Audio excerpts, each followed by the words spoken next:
XFX Speedster SWFT105 Radeon RX 6400 GPU. This GPU that we will be taking out of the box today and running down through the specs as we do so. There will be timestamps in the description below. Certain part of the video like jump to, you're more than welcome to do so. Don't forget the all that fun YouTube stuff on your way down that description box. Without wasting a lot of your time, let's flip you over and we'll start taking it out of the box and run down through the specs of this GPU. Like I said in the intro, guys, we're going to be taking this out of the box and we're going to be running down through the specs as we do so. To get started, I'd like to show you how small this box actually is. It kind of surprised me when it showed up. It's just a little under 8 inches long, less than 6 inches tall, and it is only a little over an inch wide, about an inch and a quarter wide. There's a very small box. It kind of surprised me when it showed up because the mailman actually left it in the mailbox instead of bringing it up to me. Most GPUs is too big to be able to do that with. Kind of surprised me. They say it's good for 1080p. It's got 4 gigs of memory and it's PCIe 4.0. We have the XFX Swift, I guess. That's the way a lot of people say it, but there ain't no I in it. SWFT105. The Radeon RX 6400. I went ahead and cut the tape off camera, but we'll go ahead and get this thing out of the box, see what all comes with it. Straight out of the box, the low profile bracket port came out. Pull out the graphics card here and an anti-static bag, a little bit of paperwork, and you can see down in there, the rest of the box is empty.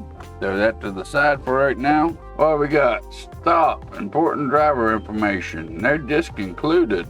That's because nobody ever uses discs anymore. There's your warranty on it. Speaking of the warranty on it, it does come with the XFX 3-year limited warranty on it, just like most of the video cards do. I believe that's pretty well the owner's manual for it too, how to install it and all that good happy stuff. Then like I showed you, when I first opened the box up, the low profile bracket came out of the box automatically by itself, which with the way I'm going to use the video cord, we'll need to be installing that. Open up the bag here and pull it out, and it is a very small cord. You got one little single fan here. Ain't too sure on what size the fan that is, but that looks to be a pretty small fan, which with a GPU in this class, you shouldn't need a whole lot of cooling. Whenever we do the benchmark video on it, we'll see how it actually cools it. There is no external power on it. It will get all of the power off of the PCI Express slot. For the thermal design of it, it says 43 watts, but I believe they will pull up to like 54 watts. But your PCI Express slot get up to 75 watts. So they don't have no external power on it, which is a good thing, especially when you're gonna go for a small build. That is a low profile cord, which we'll look back here at the back of it. With the ports, you have an HDMI and a display port. Display port is a 1.4 and the HDMI is a 2.0. It does come with the full-size bracket on it. I figure a lot of people buying this card would need the low profile bracket on it. Seems to be pretty sturdily made. And if you look real close down here at the PCI Express slot adapter, I don't know if you can see that on video or not, but it's only a 4-lane.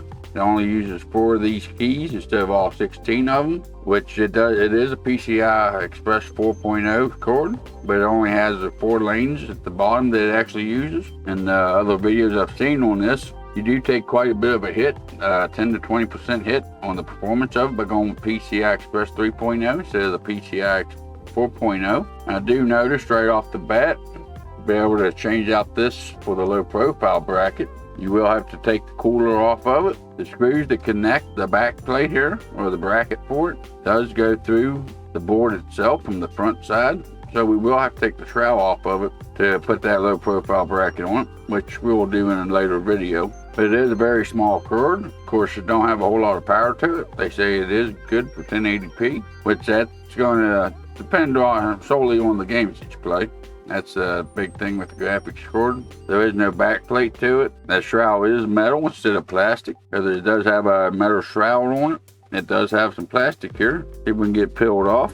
There we go. Got all the plastic off of it, I think. And when you're looking at it inside the computer, it's going to be pretty slim cord. It's only going to have the little white XFX logo you're going to be seeing. You'll be seeing that ugly back of the motherboard there, or main board of it. But, you know, for for the price of it, it's going to be the performance you're really going to be looking at instead of the actual looks of it. Going down through some of the specs on this one, on this particular model from XFX here. I done mentioned it is a PCI 4.0. Clock speed on the GPU is 1923 megahertz. It will gain clock up to 2039, and the boost clock is 2321.